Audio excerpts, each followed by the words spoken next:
It might be 85 degrees here in Pennsylvania, but it's suddenly feeling a little bit chilly as the Arctic bat has arrived.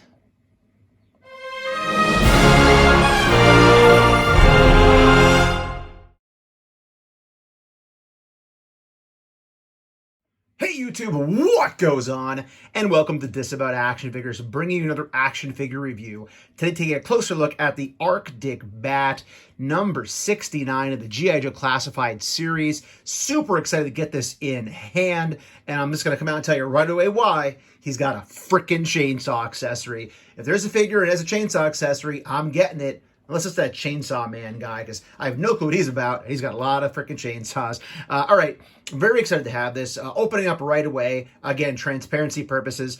This was not found in a physical store. I picked this up from the CMD store website from Canada. From what I understand, I believe this is a fan channel and Amazon exclusive figure, so I do not believe you'll be seeing this in your Walmarts and your Targets. So you're going to have to buy it online or probably at a comic shop, something like that. But very pumped to get this. It's very different looking to me right away. Just even though it's the cardboard packaging, it just pops more to me than some of the cardboard packaging we've seen recently. But pumped to have this. Yes, it's another bat, but it's a very different kind of bat to me. And we'll kind of go through why I feel it's different and why I feel it's so unique compared to the other ones. So as you may have already noticed, my favorite accessory is going to be that frickin' chainsaw. So I slapped that on there right away. The extra hands do peg in to the back here in the backpack, just like some of the other bats that we had. You can see right there are the holes in the backpack. You can plug those right in. We do get a decent amount of accessories with this. Again, different accessories than what we got with other bats. So first and foremost, we do get the different chest plates. So we technically get 3 here. We have the battle damaged, which would be right here. We then get the one that has the Cobra logo on it, which of course being an Arctic figure, we're getting the white and the black color scheme going on right there. We do get the sidearm, which again is just basically a small piece of plastic, no real paint on this or anything. It's just that gray plastic look to it. We do get this plate as well. I like this one because it's kind of like some extra weaponry on there and things. It's not just like a smooth or something like the other bats had. They really mix it up with what goes on the front of that chest plate. We also do then get the longer gun. It is bent, it's warped. Again, heat it up, you can fix that, it's not a problem. The black and the white look pretty good there. This piece was not on, I popped it on. It came with it, but that suppressor piece, whatever you want to call it. So that does pop right on the end. I'll have to heat this up later on. We do get the nice strap going on here with the gun. You can throw it over your shoulder. That way he's not have to be holding it all the time. And then we also do get the additional head. So this is not the head I'm the most excited about on here.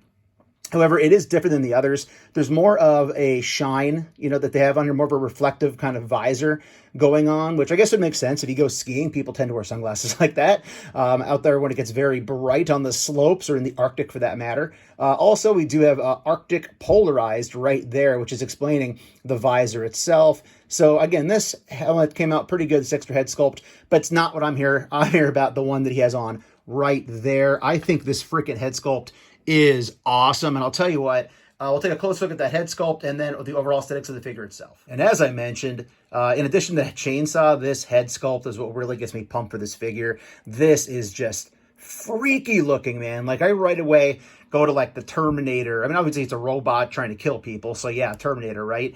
But just the look to it, the aesthetic of that, you can see it has like the red going around I guess it's the camera in the middle, where the eyes would be right here. Almost like a RoboCop look to it in some ways. I think this is freaking awesome. Again, we do have the exposed chest plate right here, where you see the innards of the bat like the other ones, which we'll cover up with different plates. As far as the rest of the aesthetics go on this thing, they did try to mix it up. They threw these pieces on, which I guess are removable. They just kind of slide on and off. This is not clipped. That's attached right here. So there's one of those on each side of the shoulder. We got a different sort of belt on this one. You can kind of push it down further down if you want it there on the waist. We, of course, do get the holster on the side, which the sidearm will go inside of. In the back, the backpack. Again, take a closer look right here at the different type of molding we have going on with that. The arms look good to me on this. It's a much more silver on the arms than the dark gray and the other colors we saw. I guess that's black for some of the other ones. We'll take a closer look at those in a few minutes. But overall, this thing looks good to me. It's definitely going to look different on your shelf. But yeah, that freaking head sculpt is what does it for me. And of course, that chainsaw accessory is freaking awesome. It will rotate around. Again, in terms of figures with chainsaws, you know, it's not the best looking chainsaw per se. You know, I think that the Mezco or the NECA chainsaws look a little bit better than this. But again, it's an accessory you're clipping onto the end of his hand. So definitely looks cool. And, you know, if this guy's around in the summer and wants to come cut some shrubs in the front yard, I'd let him help out. All right, let's move them around a little bit, and then we'll do who's the best part of these videos that I love the most. We'll do some comparisons. Actually, before we get to comparisons, what I want to do is just pop these different chest plates on here to kind of show you how it looks with those different plates on. So the first one being just the Cobra chest plate with the white and black logo. Again, looks pretty good. It's staying on there pretty tight, which is good to see. So again, that just pops right on and off. Easier said than done, right? So there's that one. Here is the Battle Damage all white one that does not have the Cobra logo on it. Let's see if we get that to pop on there for you. Oh, there it goes as I drop it. So again, you guys, they're not hard to get in. It's just a matter of lining it up and getting it to pop in, that it's going to stay, which this one doesn't want to stay for me. There we go. So again, that one out of the three is probably the one I like the least. And not just because it wouldn't stay on. And then we do get this other one, which I believe is something new that will go on here. This again has more of a weaponized look to it. There's more going on with it. I kind of apply some downward pressure. I wasn't doing that in the last one. But again, that I think looks the best to me. The white and the black is probably the second best. It's a close first. I just like the fact that we get the additional look of weaponry, or whatever you want to call it, storage, if you will, here on this chest plate. So I think it looks pretty freaking cool. But yeah, those are the chest plates. Let's move them around a little bit. So in the interest of the articulation, I did put the hand back on, took off the chainsaw, and popped off that backpack. So the shoulder will rotate all the way around. This does get in the way a little bit. We're going out we're gonna have some problems. Neither shoulder really wants to go very far out for me. I get this one a little bit further up. I didn't heat it up yet or anything, but I really think you get very good range of motion on the shoulders. There's the upper bicep cut and swivel right there. Double jointed elbow. There he goes right there. So double jointed elbow looking pretty good. Pop that back down. The hand will rotate obviously all the way around in a circle. It does have the horizontal articulation. It's not the up and down, which usually you like for weapons like a sword or a gun. As far as the head, obviously rotates all the way around. It will look down relatively far since the independent neck piece, not very far up. Crazy swivel, and I kind of like the idea, tilt. Crazy tilt, which I kind of like, because I kind of like the idea of like a confused robot. Like, he's just kind of staring at a human, and he's like, you know, WTF, what's going on with this guy? But again, so good articulation there with the head and the neck. As far as the torso goes, it's going to go down. Let's pull that belt down a little further. About that far down. As far how back it's going to go, about that far back. It will go left and right a little bit as well, as you can see right here. There is also a cut at the waist, so you can swivel it at the waist as well. Legs, we have the upper thigh cut right there. We have double jointed robot knees. The knees that go all the way back, they're obviously pinless. We do have the upper boot cut right there. So the boot swivel, foot down, very far down on the foot down, foot up, about that far up. Obviously, you get the rocker with the foot. Legs, you get the drop down legs, which people know always make me nervous. I only had maybe one break on me, and I know I shouldn't complain about them, but yeah, so that drop down leg is a lot for you. But again, overall, about that far back. But again, it's kind of hard to get an idea what it's like without the drop down. But again, the drop down really does give you a lot more with the legs. Almost a complete split because of the drop down if you want to do something like that with him. Glenn Webb would absolutely love this. I miss Glenn Webb. But again, good articulation on this thing. Definitely does more than what it actually needs to do.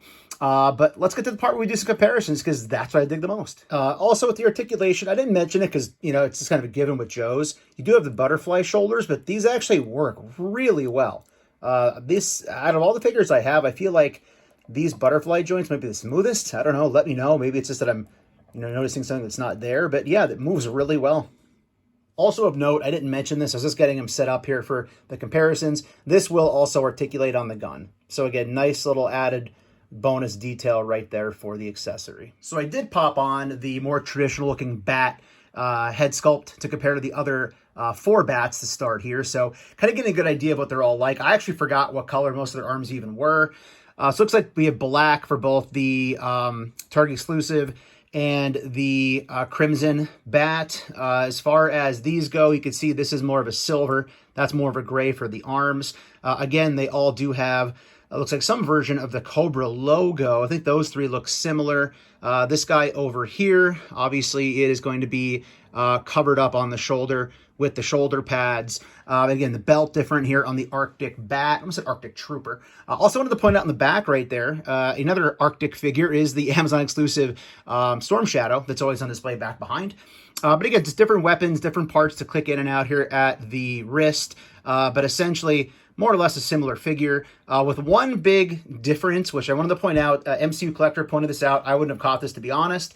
And that is that the size of the pegs for the heads are different. And I'll show you what I mean right now. So the size of the peg for the Arctic Bat and then the Crimson Bat is that these are actually smaller. So you actually cannot really head swap with the original bat, but the head swaps will work with the Crimson Bat and then the Arctic Bat. So that here, the satisfying click right there. So that's how he looks. And I actually think that looks really good. The black and the red on the face mask on this guy really complement well. So let's fire him back up here on the base. If I can get his legs bounce back out here again. And see if I can get him to stand with his other brothers. And there he is. He's probably going to fall off. We'll see if I keep him up there or not. But again, that looks pretty cool to me, that additional head sculpt, switching it out. But that will not work with this bat. I believe that the head peg is a lot bigger on the original. Oh, and by the way, he did just fall off camera. So here is a look. This is the smaller head peg that is actually with the Arctic Bat as well. Here is the original bat, and you can see definitely a size difference there. So if I were to take this original bat, it's not, basically the hole's too big. It's just going to rest there. So again, it's just going to sit there, which doesn't look terrible, but I mean, it's not going to pop on. And then likewise, the other way around, if I wanted to put the new head on this one, the hole's way too small. So you actually can't even get it. It won't even really rest there, to be honest. You'd have to probably Dremel that out, which again, I don't want, but screw with this, because if you Dremel it out, unless you use blue tack or whatever, it's not going to go back on there. So I would just not go with that unless you really want to kind of buy multiples and, again, Dremel out that hole to make this a little bit wider and bigger to get the rest on there if you really wanted to. But yeah, there's some head swaps with the bats that I think most people probably wanted to see. Now let's compare some other figures. Just kidding. One more thing people might ask about. Yes, you can swap out the other pieces and accessories from the other bats. The problem you're going to run into is they're not going to necessarily match in color. So you can see here, again, it's that silver versus that gray. So it's really going to stand out. I mean, yeah, you could paint this. That's probably what people are going to do. If you paint that silver, it'll blend in a lot better. But again, you can mix and match. Like if you wanted to take that same piece off of the, I keep saying cardinal bat, off the freaking scarlet bat, then that would probably look okay because it's going to be black. You know, again, you're going to have silver over here. But if you do the black and the silver, you can mix and match if you really want to. Probably look actually pretty cool if you wanted to do that. So I'm going to spare you all the gratuitous G.I. Joe classified comparisons because he's basically the same size as the other bats. And when I reviewed those, I showed you all the Joes with them. So here's some other lines. Here is Trigger from Action Force of the Valaverse. Here is Hunter from Star Wars Black Series. And there is Corsair from the Marvel Legends Chode Wave, smoking a Gridiron Studio cigar that I at least reviewed here on the channel. Love those little stogies. Check out that review or hop over to Gridiron Studios website and check it out for yourself. Really cool way to give some of your characters a stogie that you think might need a little bit of a break. And here is the G.I. Joe Classified Arctic Bat, standing with the new Indiana Jones Adventure Series Raiders of the Lost Ark Indiana Jones figure, as well as the AEW Supreme Kenny, by God, Walmart exclusive Omega. This guy is freaking awesome if you're a wrestling collector. Also, he's hard to stand, so better shut this clip down before he falls. Here's the Arctic Bat, standing with one of my favorite figures of 2022, John Constantine from Mezco Toys, and one of my favorite figures of 2023 thus far, NECA's Alf. And for some chainsaw and gun-wielding friends, here is the Arctic Bat, standing with the NECA Evil Dead Ash, as well as the Mezco Toys Evil Dead Ash. And as I said earlier, I like the blood. Obviously, there's more gore in a horror movie than the G.I. Joe universe, so this looks much cleaner when compared to those. But I'm guessing if it was R-rated, that Arctic Bat would have a bloodstain or two on his chainsaw. Here's the Arctic Bat standing back-to-back with Lobo, the big mother fragger himself, from McFarlane Toys' DC Multiverse line.